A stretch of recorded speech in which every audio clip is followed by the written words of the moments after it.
तो भाई लोग और बहन लोग, आज हम जा रहे हैं कोलन में। एक चर्च है जो बहुत फेमस है और वहाँ पे एक पुल भी है, वहाँ पे ही जाएंगे। तो आप बने रहिए हमारे साथ और मिलते हैं चर्च पे डायरेक्ट। गाड़ी पार्क કર્યા પછી અમે એક્ઝિટ તરફ ગયા તો જોયું તો શું નજારો છે, વાહ વાહ વાહ. જોતાની સાથે જ આમ મન એકદમ શાંત થઈ જાય. નજારો તો સારો છે પણ વાતાવરણ તો જો કેટલું ખરાબ છે, મારા વાળ પણ ઉડે છે.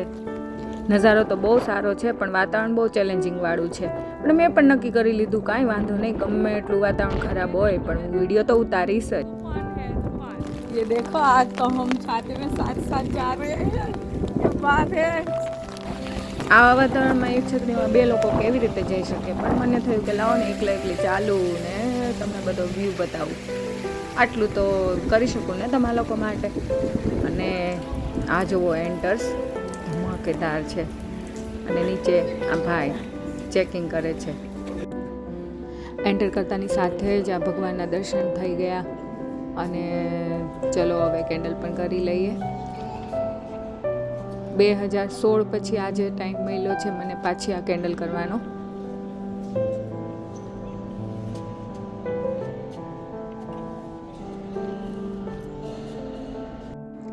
નવસો વર્ષ પહેલાંનું આ ચર્ચ છે પણ જુઓ કેટલું મેન્ટેન કરેલું છે, નીટ એન્ડ ક્લીન છે. લોકો દૂર દૂરથી આ ચર્ચને જોવા માટે આવે છે. અમે લોકો પણ 2016માં આવ્યા હતા આમાં પૂજ્યશ્રી સાથે, દીપકભાઈ દેસાઈ સાથે, અને અત્યારે પણ અમે 2024માં આવ્યા. ये तो हमारे भाई तल्लीन हो गई, यीशु ख्रिस्त अभी आएंगे भाई. जहित भाई, हाँ यहाँ पे ले लो. हाँ भक्त आना चाहिए, भगवान चाहे ना आए चलेगा. देखो ये भक्त देखो, भगवान को भी दिखाई दो. नकली भक्त, ये भक्त है इधर.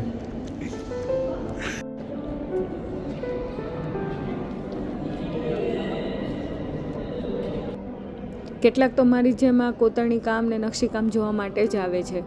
જે આર્ટિસ્ટ લોકો હોય છે એ લોકોને આ બધું બહુ જ ગમે છે જોવું.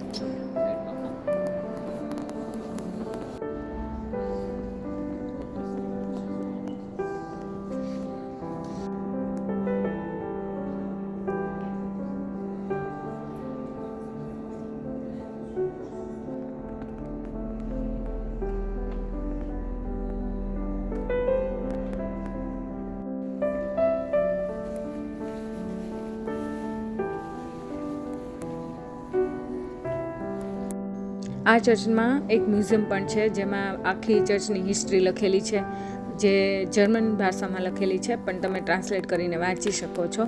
અને એક આ મોડલ પણ રાખેલું છે ચર્ચનું કે બારીકીથી તમે જોઈ શકો કે કઈ ટાઈપનું આ મોડલ છે, કઈ રીતે બનેલું છે આ ચર્ચ.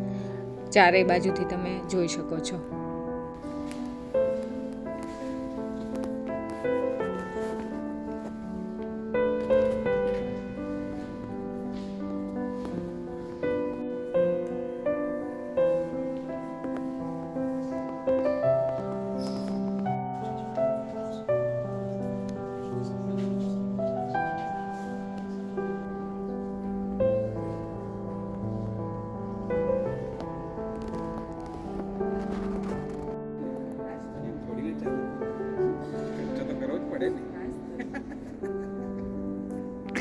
હવે આ રસ્તો ભોયરા તરફ જાય છે અને જોઈએ કે ત્યાં કઈ ટાઈપનું છે.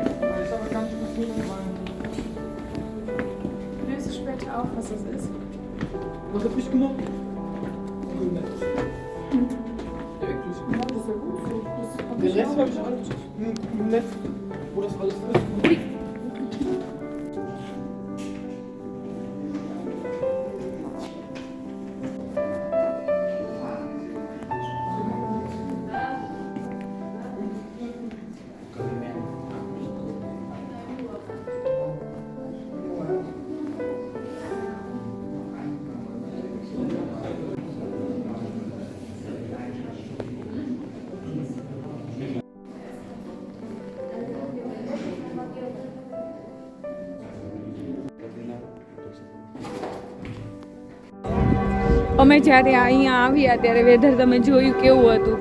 અત્યારે એટલું ફાઇન થઈ ગયું છે ને વેધર, જો લવ ઇટ. બસ આ કોલોનનું બહુ મોટું ચર્ચ છે, તમે પણ અહીં આવજો.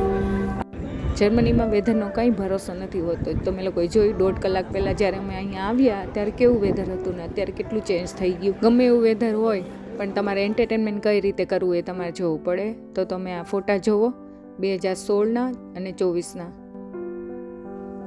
તો તમે લોકો જ્યારે પણ કોલનમાં આવો અને આ ચર્ચની વિઝિટ કરો ત્યારે એક બ્રિજ પણ આવેલો છે આ ચર્ચની બાજુમાં જ છે, તો એ પણ જોવાનું ત્યાં તમે લોકો મિસ ન કરતા. અમે લોકો હમણાં ત્યાં જ જઈએ છીએ અને નેક્સ્ટ વ્લોગ મારો એનો જ છે, લવ બ્રિજનો. તો કન્ટિન્યુ રહો મારા ચેનલમાં અને વ્લોગ અહીંયા સુધી જોવા માટે થેન્ક યુ સો મચ. મળીએ એક નવા વ્લોગમાં. Bye bye.